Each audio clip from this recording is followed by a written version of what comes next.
Hey everyone, in today's lesson for FlexBlock, we'll be reviewing the sine function, and then I'll show you how to use it to find missing sides and angles in triangles. First, if you recall from class last week, the sine of some angle theta is equal to the ratio of the opposite side to the hypotenuse. So if we let theta represent one of our acute angles in the right triangle, and then if you look at the side that is across from that angle theta, all the way over here, that's the opposite side. This side that helps to form the angle would be the adjacent side. And then of course the hypotenuse, that's the longest side in the triangle. That's the side opposite the 90-degree angle. For the sine function, we just use the opposite and the hypotenuse, so adjacent won't be used at all today. So give these two a try. We want to find the ratio for the sine of angle A and the sine of angle B. So first, mark your sides for their relationship to angle A. So I put an arc just to mark angle A. If I go across the triangle, then 5 has to be the opposite side. And 13 is our hypotenuse. So my sine for angle A will be equal to 5 over 13. Okay, remember, if we change angles, we're changing our perspective on the triangle. So I'm going to redraw the triangle so that my original triangle doesn't get too crazy messy. Let me put all those side links in there. And now if I mark angle B, 12 is now the opposite side, but 13 is still the hypotenuse. So the sine of angle B will be equal to 12 over 13. So remember, you've got to mark your angle so you know which point of reference you're looking at. All right, next we'll do a quick review of how to use the scientific or graphing calculator to evaluate each of these trig functions. Remember my suggestion to use the Desmos scientific calculator rather than the calculator on your phone. It's just a little bit easier. So if you're typing in Desmos or a handheld scientific calculator, you want to press the sine key and then type 38. And when you do that, sine of 38 comes out with a decimal, and we're going to round it to 3 decimal places. So it would round to 0.616. All right, if you're doing this on your phone, you type the angle in first and then press sine.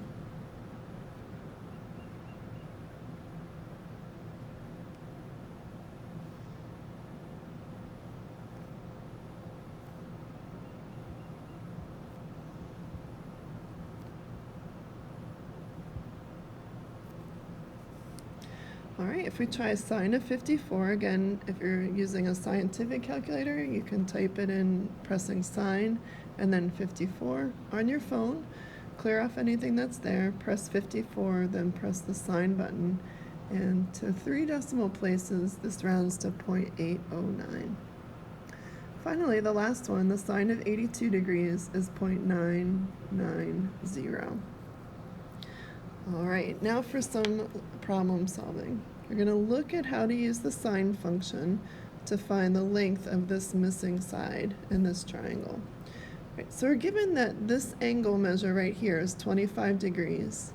And notice that x is the opposite side to that angle, and 12 is the hypotenuse.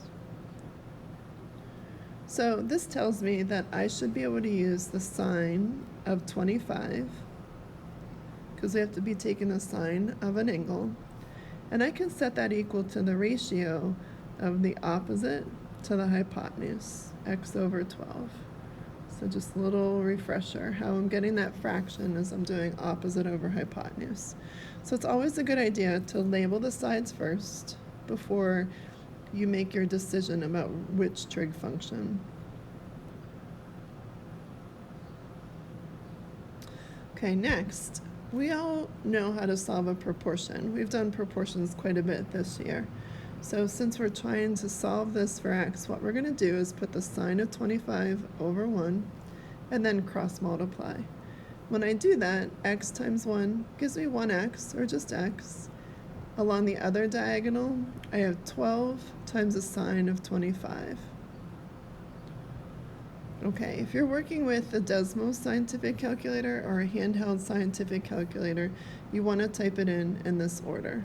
12 sine 25, just like you see it. And we're going to round to the nearest tenth.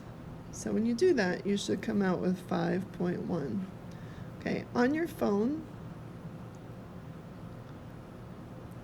you want to type 25, press sine,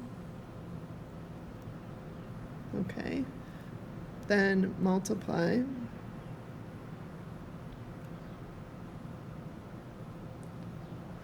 in other words, press a little times sign, and then type 12, okay. And of course, don't forget to press the equal sign. All right, you should have come out with 5.071, which again would round to 5.1. If you're having trouble doing trig on your phone, really, you should be using that Desmos scientific calculator online.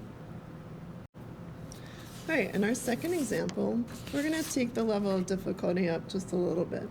We still will label the sides according to their relationship to this angle. So 42 degrees is our angle.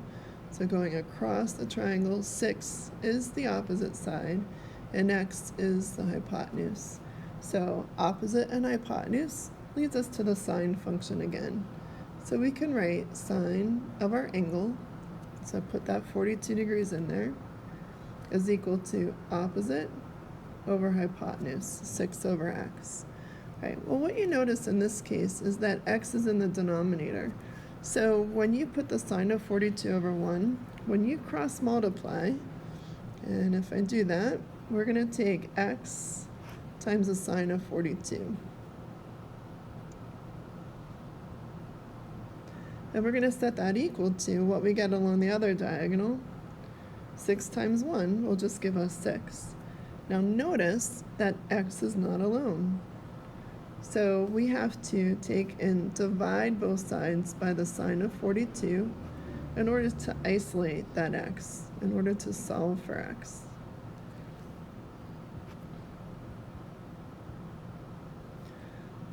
All right, so you're going to type in, if you're using the scientific calculator, 6 divided by sine 42, and it works out to be 8.966. But again, if we're rounding to one decimal place, that 6 would cause the 9 to round up to 10. So it would round up to 8 approximately. Sorry, 9 approximately. Okay, if you're going to do this on your phone, it is going to be a little bit tricky. You're going to press 6, then divide. And then you need parentheses in the upper left-hand corner. And then you're going to type in 42, sine, and then the equal sign. And it should come out to 8.966 and so on. But again, it's still going to round up to 9. Another thing that trig functions are useful for is to solve for missing angle measures. Notice in example 3, we have this angle marked with theta, or unknown. All right, for that angle theta, 5 is the opposite side, and 20 is the hypotenuse. So we can start by writing an equation, sine of our angle theta, our mystery angle, equals 5 over 20. You can reduce that if you want, or you could just leave it as 5 over 20. Anytime you are looking for an angle, you are going to have to do a total rewrite of your equation. So you're going to rewrite this equation using sine -1. That's called the inverse sine. Okay, so it's kind of like reverse lookup. So what we're going to do is tell the calculator, hey, look up 5/20 and tell us what angle that is the sine of. So here's what your equation is going to look like. Theta, the angle's by itself, is equal to sine -1 of 5 over 20. Okay, on the scientific calculator, you're going to press the second key, and then the sine key. And you'll see sine -1 now on your screen. So that's second, and then sine, and then type in 5 divided by 20. And hit enter. Now it comes out to be 14.47. And this is in degrees. Usually for angles, we round to the nearest whole degree. So in this particular case, it would be 14 degrees. All right, on the phone, again, it's going to be a little different. So on the phone,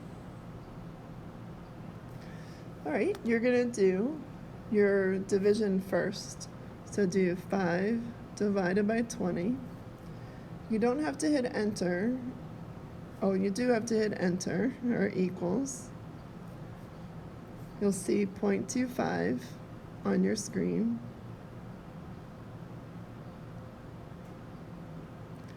Then press the second key. There's a little oval, it says second. And that switches sine to sine -1.